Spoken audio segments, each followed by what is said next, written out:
Hi everyone, I'm Josh with the customer success team here at CIPO Software. Welcome to our new YouTube series called CIPO Admin Assist.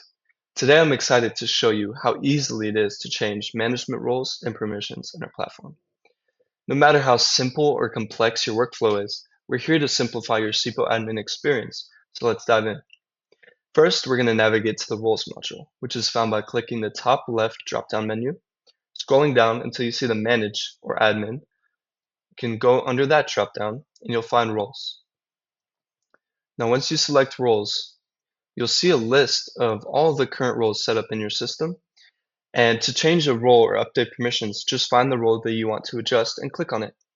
So for example, I would like to adjust the construction manager role.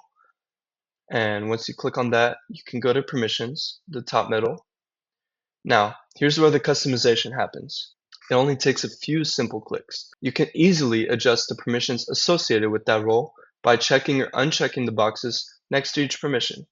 So for example, I can adjust it for the action log module, and you can uncheck or check these boxes to give him permissions that are tailored to your needs. So I can give him the read, update, create, delete, archive, excluded activity item, all of these. And all you have to do is click the update or save button and it'll complete your request. And that's it. You've successfully updated the roles and permissions in just a few clicks. Remember, whether your workflow is straightforward or intricate, CIPO is designed to make your admin experience as seamless as possible. If you have any further questions or need assistance, feel free to reach out to our support team. Thank you for joining me in this episode of CIPO Admin Assist. Be sure to check out our other videos or more tips on maximizing your CIPO experience. See you next time.